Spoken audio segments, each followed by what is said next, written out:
తెల్ల వంకాయ నల్ల వంకాయ ఇద్దరు అన్నదమ్ములు. ఇద్దరు కలిసి వ్యాపారం చేస్తారు.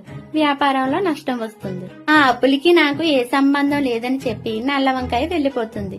తెల్ల వంకాయ ఆ అప్పులన్నీ తీర్చుతుంది. తరువాత నల్ల వంకాయ కూతురు గుత్తు వంకాయకి పెళ్లి కుదురుతుంది. నల్ల వంకాయ తన అన్న అయిన తెల్ల వంకాయని పెళ్లికి పిలుస్తుంది. మనసులో ఇద్దరికి ఒకరంటే ఒకరి కోపం ఉన్నా గుత్తి వంకాయ పెళ్లికి తెల్ల వంకాయ వస్తుంది. తెల్ల వంకాయ బయటికి మామూలుగానే ఉంటూ నల్ల వంకాయ అంటే చాలా కోపం ఉంటుంది. ఎవరు చూడని సమయంలో గుత్తి వంకాయ కట్నం డబ్బులు పట్టుకుని పారిపోతుంది. ఈ విషయం తెలిసిన నల్ల వంకాయ క్యారెట్ ని సహాయం చేయమని అడుగుతుంది. క్యారెట్ తెల్ల వంకాయ ఎక్కడుందో వెతుకుతుంది.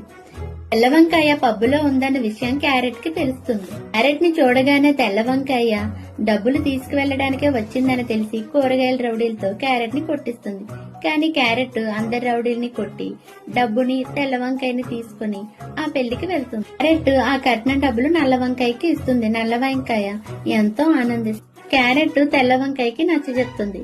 తెల్ల వంకాయ నల్ల వంకాయ దగ్గరికి వెళ్లి నా కూతురు లాంటి గుత్తొంకాయ పెళ్లి ఆపేయబోయాను, నన్ను క్షమించి తమ్ముడు అని క్షమాపణ చెప్పి అప్పుడు గుత్తి వంకాయ తెల్ల వంకాయ దగ్గరికి వెళ్లి నీ విషయంలో మా నాన్న తప్పు చేశాడు, మమ్మల్ని క్షమించండి పెదనాన్న అని అంటుంది. అదేం లేదులే అమ్మా అని తెల్ల వంకాయ అంటుంది. గుత్తి వంకాయకి బంగాళదుంపకి పెళ్లి